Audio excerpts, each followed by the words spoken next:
พี่น้องทั้งที่ติดตามรับชมอยู่ตอนนี้เนาะอันนี้เป็นบนบ้านเพื่อเขากาเมืองเซลล์ที่แขวงสวรรณเขต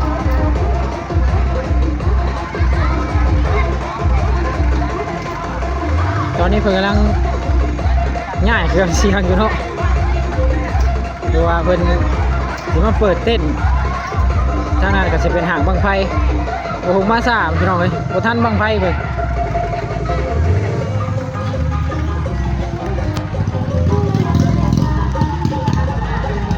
บังไฟก็ยังอยู่เนาะยังบ่เบิด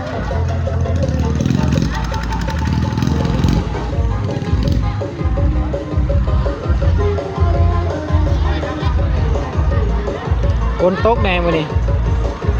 ก็เลยว่ามาซ่า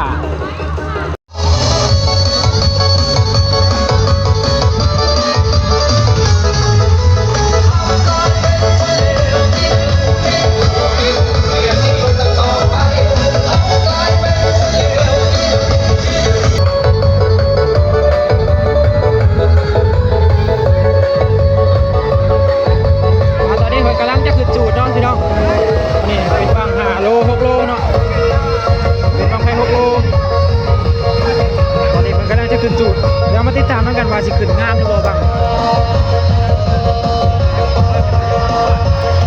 นี่มันกำลังติดตั้งเนาะพิกัดอยู่บ้านเครื่องกอกาดพี่น้องเมืองเซบุรีแขวงสวรรณเขต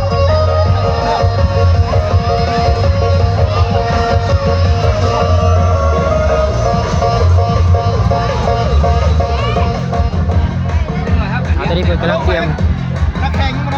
มัดหางอยู่เนาะ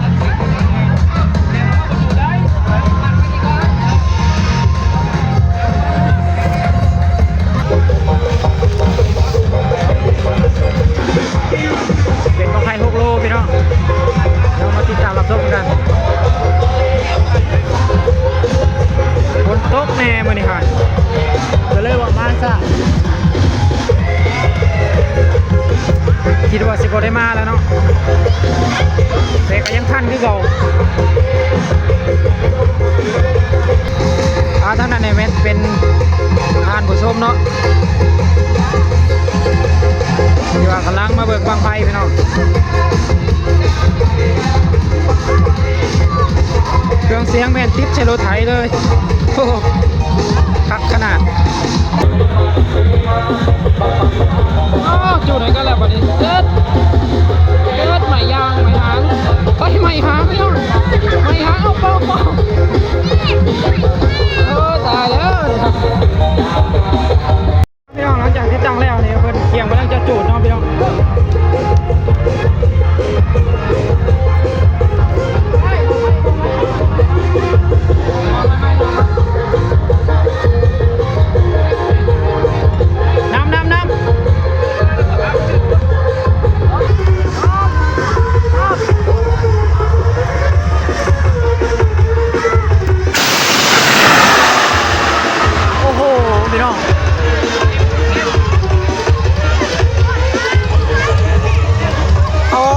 ทีนี้ขึ้นไปเลยโอ้โหพี่น้องบ้างนี่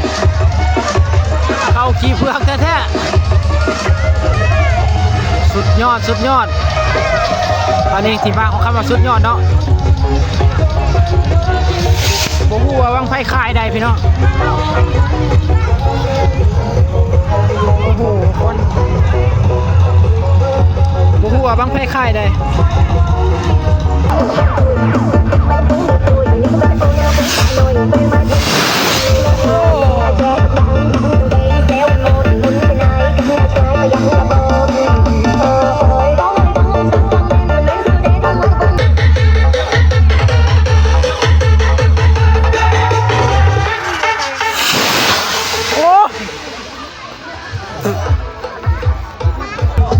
ตอนนี้เพิ่งกันล่างๆบางไฟเนาะเดี๋ยวเขาเสียมาเบิ่งบางนี่น้ำกันอีกบาทหนึ่งเนาะยังกายยังแทกอยู่ได้นี่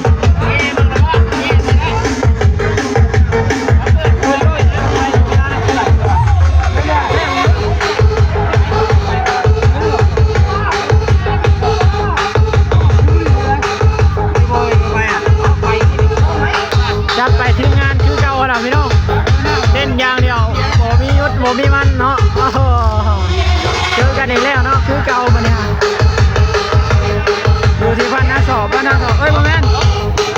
ากาศพี่น้องบ่พิษเมื่อกี้นี่ป้าถอกเบียร์ลงเลยผมใส่บางนี่อาจจะเมาเลยพี่น้อง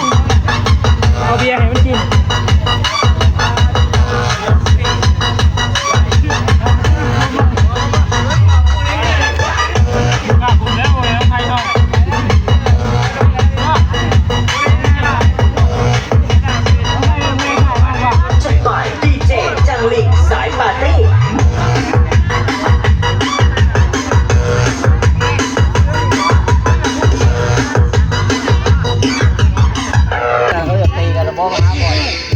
ล่าง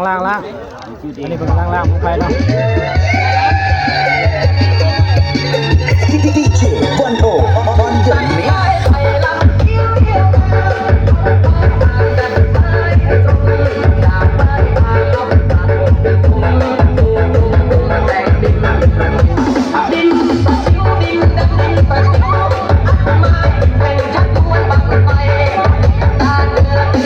เดี๋ยวเขามาเบิกบ้างนี่น้ำกันเนาะว่าจะขึ้นงามนะบอกบ้างนี่เนาะ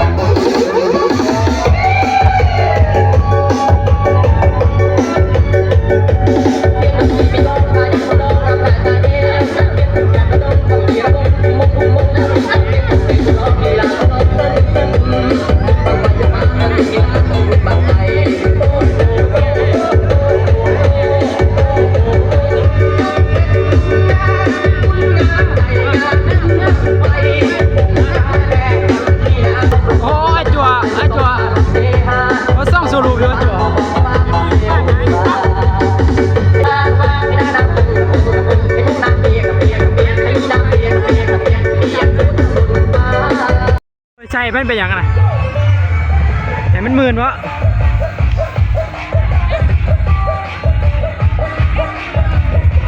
สร้างนะบัดนี้สร้างครับสร้างคิดขึ้นไปแล้วเนาะแล้วคอยออกมาเบิ่งที่ห่างๆบัดนี้ตอนนี้คนกำลังจะสดเนาะแข่งก็พอครับตัดสินนะดูเป็นกรรมการหน่อยเด้อนับแม่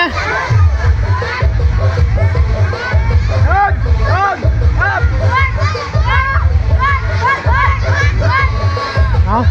โอ้ยคนขี้เมาเนาะไปไหน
ดีเนาะเป็นคือเป็นมันเต้พัชมันเป็นเนาะขึ้นมัดก็ได้มันแน่ๆแน่อย่างนั้นจะขึ้นงามมันแน่ๆจะขึ้นงามมามัดสิบังโตมามัดสิฮะเขาเห็นไม่ได้เป็นไง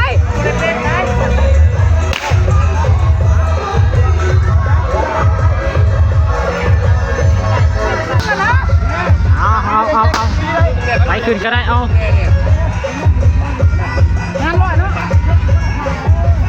ผมไม่ได้ยินทางข้ามรถทางข้ามรถไปเลยโอ้จับบ่ฮะจับบ่ฮะจับก็เจ้าบักคุมเนาะเป็นจับกันเฮ้ยจับคนเดียวจับเนี่ย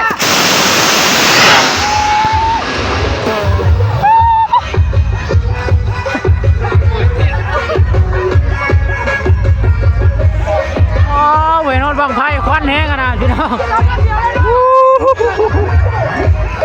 ว้นโน้ตต้องไฟขึ้น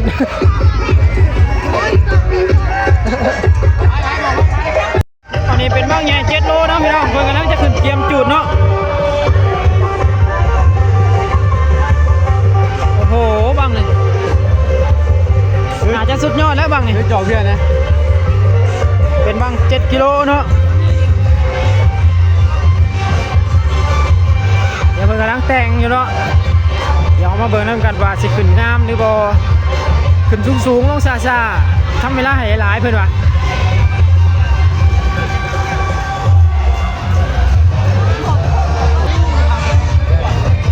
ตอนนี้เพิ่นกำลังมัดอยู่เนาะ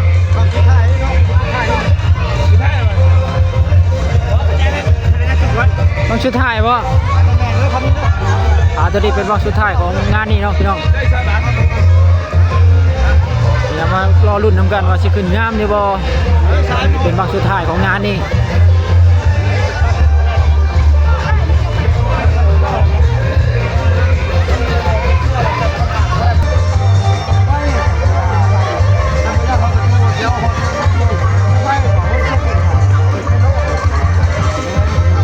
กำลังมัดหางมันอยู่เนาะการใช้อินโฟเกิน1 นาทีเพิ่งกระชิดอยู่ในหัวมันอ่ะหรือเบิ่งมีอด21,000 กับ 2,000หมดได้หรอไปแม่ไปเก็บมาหว่ะ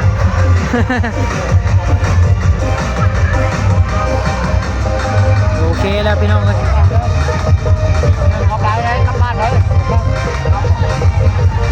โบแนนบอกเบิ่งทรงโบแนนไปเลยมัดเนี่ยกำลังเคียนพร้อมจะจุแล้วเนาะเดี๋ยวใช้มาให้อันนี้เป็นสายสอดเนาะกำลังจะสอดไปได้จุดเอานับก่อน1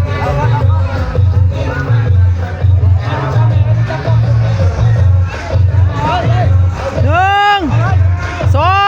3ไปเอาโอ้โหบัวเข่าเนาะพี่น้องเดี๋ยวกลับสายไฟก่อนอึ๊บบ่ได้แบ่งไหมเอาเฮ็ด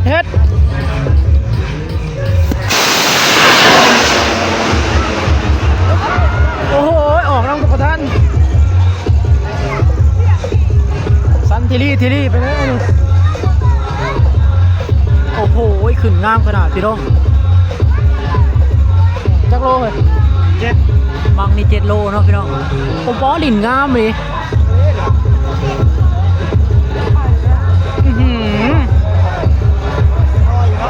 สุดยอดเลยของงานนี่เป็นบังพิธายงานเนาะโบเห็นแล้วพี่น้องเลยเสียแล้ว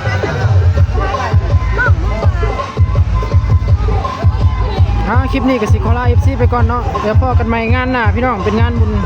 บังไฟของบ้านเครือเขากาดเมืองไซบุรีแขกชวนนะเกศคลิปนี้สิขอลา FC ไปก่อนฝากกดไลค์กดติดตามให้บ่คงนี้เด้อพี่น้อง